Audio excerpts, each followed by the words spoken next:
¿Qué tal? ¿Cómo están? Bienvenidos a la Central de Noticias del Congreso. Mi nombre es Jorge Álvarez y en los siguientes minutos les presentaré un resumen informativo del acontecer parlamentario. Antes, los invito a ver nuestros titulares.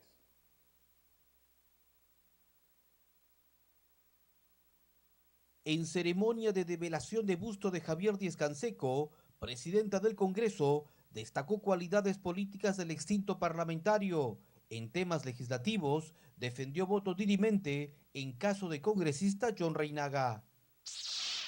Solidaridad Nacional evaluará pedido de facultades legislativas solicitada por el gobierno, aunque requieren de explicación detallada, anunció su vocero. Congresistas Hulka y Mulder rechazaron decisión de Comisión Interamericana de Derechos Humanos de admitir 59 casos de terroristas en busca de indemnizaciones. Universidades públicas y privadas deberán contar con programas deportivos de alta competencia, según proyecto aprobado por Grupo de Trabajo de Deportes. En semana de representación, congresista Galarreta y ministro de Salud inspeccionaron obras de ampliación de Instituto de Rehabilitación en Chorrillos. Vamos con las noticias. La presidenta del Congreso, Ana María Solórzano, destacó las cualidades del líder consecuente y justo del fallecido excongresista Javier Díez-Canseco. Fue durante la ceremonia de develación de un busto del extinto parlamentario que se realizó en la plazuela Bausati Mesa en el distrito de Jesús María. Veamos la nota. A 2 años de su fallecimiento, personalidades políticas del país, autoridades, así como congresistas y la titular del Parlamento, Ana María Solórzano, se reunieron en la ceremonia de develación del busto de Javier Díez-Canseco. La valentía y la fuerza de Javier desde niña, cuando él se identificó con los trabajadores de la empresa donde mi padre trabajaba. Y es ahí donde yo supe de él, de su esfuerzo, y estas palabras las dedico a nombre de mi familia, sobre todo de mi padre, que siempre fue un gran admirador de su valentía, de su fuerza, y estamos aquí todos los que lo queremos, todos los que nunca lo vamos a olvidar. La ex defensora del pueblo, Beatriz Merino, fue una de las personalidades políticas que destacaron las cualidades de persona, político y líder del otrora fundador de la desaparecida Izquierda Unida. Debo decirles que yo tuve el honor y el placer de ser su amiga y que ambos nos profesamos un gran respeto y mucho cariño. Nos conocimos en los años 60 cuando ambos éramos estudiantes. Dejamos de vernos por mucho tiempo, pero nos reencontramos en el Senado en 1990. Merino recordó que pese a sus diferencias ideológicas, siempre coincidieron con el fallecido legislador en temas de educación, discapacidad, género, derechos humanos y medio ambiente. Por su parte, la viuda de Javier Díez-Canseco, Liliana Panizo, agradeció el homenaje en honor a su desaparecido esposo. Agradezco a Ana María Solórzano, con quien he venido conversando todos estos meses para conseguir que esto termine, que este episodio acabe y que podamos dedicarnos de lleno a lo que es nuestra tarea, que es mantener el pensamiento de Javier vivo. Javier Díez-Canseco falleció el 4 de mayo del 2013, víctima de una penosa enfermedad. Fue también fundador del Partido Socialista del Perú. Fue diputado constituyente, senador de la República, miembro de la Asamblea Constituyente y congresista del Perú. Para este último cargo fue elegido en 6 ocasiones. La Comisión de Constitución del Congreso ha resuelto que el Parlamento debe acatar el fallo judicial en el cual se dispone que el Congreso debe anular el informe de la Comisión de Ética, que recomendó suspenderlo, y también dicha decisión del Pleno. Informó Perla Villanueva, Central de Noticias del Congreso. Y en posteriores declaraciones a la prensa, la titular del Parlamento, Ana María Solórzano, se refirió al último pleno donde se votó el pedido de suspensión al congresista John Reinaga. Yo respeto mucho la opinión de mis colegas, ¿no? El voto dirimente es algo que legalmente está reglamentado. ¿No es un voto partidarizado? Es un voto que corresponde a cada parlamentario, ¿no? Claro, pero su voto no fue partidarizar en apoyo a su colega de bancada. Mira, escuchamos en parte del debate la participación de su abogado, donde claramente hay un análisis jurídico, ¿no? Hay un proceso del Ministerio Público que finalmente se expuso y se debatió bastante. Ha sido un debate que ha durado muchas horas y finalmente pues los congresistas votamos de acuerdo a lo que consideramos nosotros los informes, ¿no? Así se va en contra de lo que recomendaba la Comisión de Ética, que sí encontró indicios. Claro, como te digo, hubo un informe jurídico posterior al trabajo de la Comisión de Ética, ¿no? Hay temas pendientes todavía en la Comisión de Ética que definitivamente los vamos a ver en la primera sesión que toquemos después de la presentación.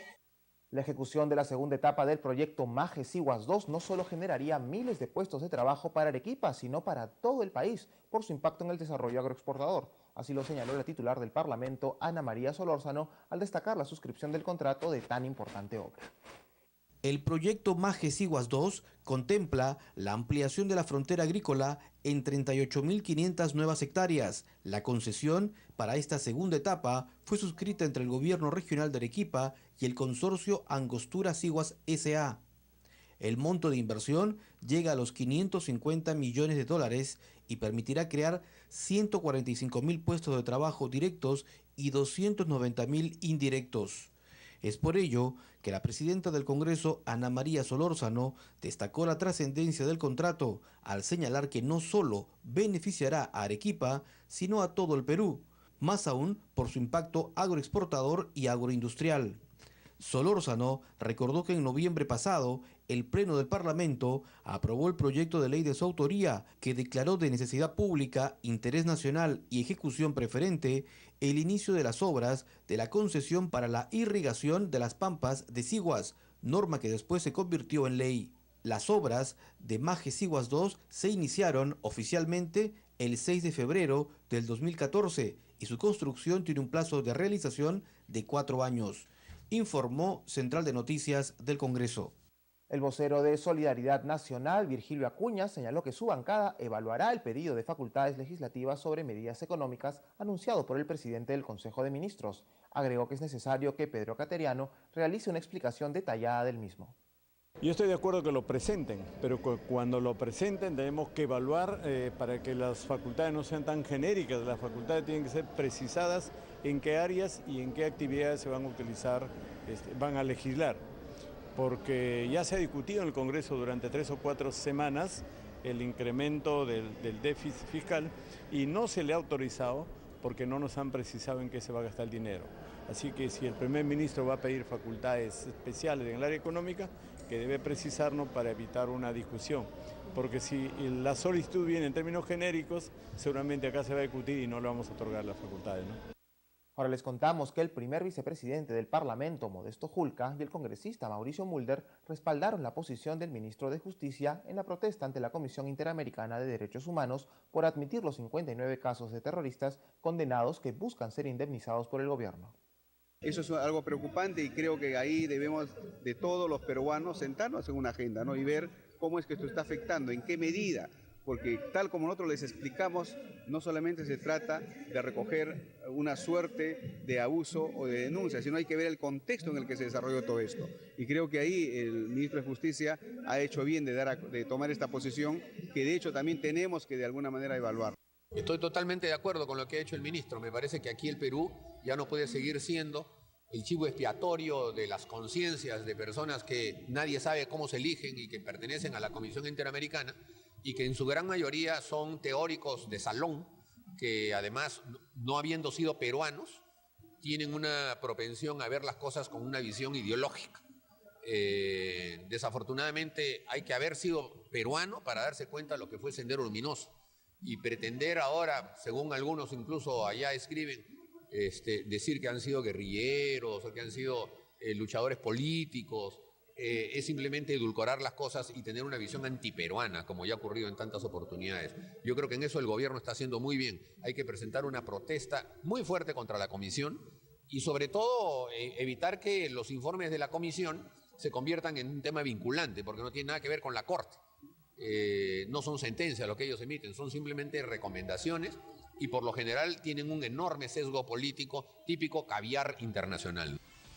Al volver, universidades privadas y nacionales estarán obligadas a sostener un programa deportivo de alta competencia de al menos 3 disciplinas deportivas para damas y varones. Volvemos con los detalles. Les recordamos que también puede ingresar a nuestro portal web o seguirnos a través de nuestras cuentas en las redes sociales de YouTube, Facebook y Twitter. Ya regresamos.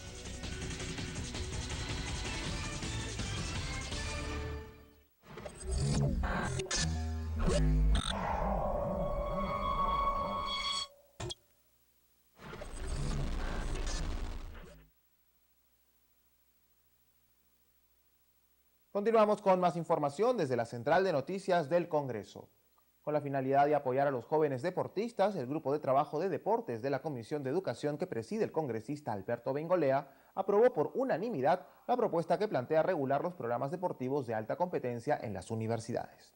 La iniciativa legislativa plantea la obligatoriedad a las universidades privadas y públicas a sostener un programa deportivo de alta competencia PRODAPT de al menos 3 disciplinas deportivas en sus diferentes categorías para damas y varones. Esto ya lo dice la ley actual. Están obligados, pero ahí nada más se queda la ley, obligados a tener un programa deportivo de alta competencia. Lo que hace esta ley es desarrollarlo, decir qué quiere decir, cuál es la obligación de la universidad y cómo es que con este desarrollo la universidad tendrá que becar a deportistas de alta competencia para llevarlos a su seno, permitirles que desarrollen el deporte en las mejores condiciones y además que tengan una exitosa carrera universitaria. Bengolea manifestó que se contará con un sistema de tutoría que ayude al deportista a cumplir su rendimiento académico sin abandonar la promoción deportiva. ¿Qué hace este tutor? El chico no pudo dar el examen, no hay problema. Regresa, el tutor lo pone al día en las clases que él faltó, es decir, lo tutorea de verdad y el chico se presenta a dar en una nueva fecha el examen que la universidad estará obligado a permitirle y por tanto demostrará que está capacitado para pasar el curso. Por otro lado, el parlamentario José Elías Ábalos solicitó el apoyo del Ministerio de Economía para impulsar la Federación Deportiva Universitaria. Al ingresar a la universidad los chicos ya no tienen la posibilidad más que de estudiar. Si van a estudiar medicina, pues se abocan a medicina y se olvidan del deporte. Entonces creo yo que sí tendríamos que dar una fortaleza tremenda en un aspecto económico, Ministerio de Economía, Ministerio de Educación, para que esta federación deportiva universitaria pueda tener. Finalmente la norma fue aprobada por unanimidad, informó Roxana Mogollón, Central de Noticias del Congreso. Y en la última sesión de la Comisión de Energía y Minas se planteó el debate y aprobación de los proyectos relacionados a la reforma de la ley del canon minero a fin de lograr la redistribución más justa para el desarrollo sostenible en las provincias del Perú. Veamos. En el debate, que fue intenso y prolongado, se planteó la creación de una comisión de fiscalización para supervisar el buen uso de los recursos del canon minero, con el fin de que el saldo sea bien utilizado en salud y educación de las regiones y generar el desarrollo sostenible en esas zonas del país. Nosotros estamos proponiendo que se eleve al 10%. Sí, pues es una propuesta agresiva, es dura, pero creo que es momento que discutamos en qué momento vamos a lograr esta redistribución fiscal que tanto se habla por años, presidente. Entonces, como decía el presidente regional, hoy día el gobierno central se beneficia de las regiones. Hoy día no solo recibe el 50% del canon, hoy día recibe el gravamen minero. El gobernador de Loreto se mostró preocupado por esta situación que ha generado en su región cierto descontento con el uso de estos recursos de las transferencias por conceptos de canon minero que podrían utilizarse exclusivamente para el financiamiento o cofinanciamiento de proyectos de inversión u obras de infraestructura de impacto regional y local. El canon ha sido sinónimo de corrupción, porque, y pongo el ejemplo de Loreto, donde el canon ha sido una caja chica para los que han sido gobierno y hasta ahora.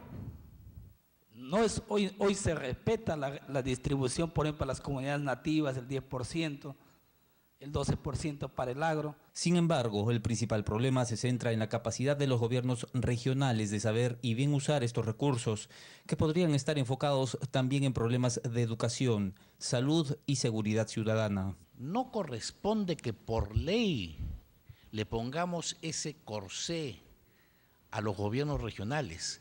Ellos, dentro de la autonomía que invocaba yo, son quienes elaboran sus presupuestos anuales.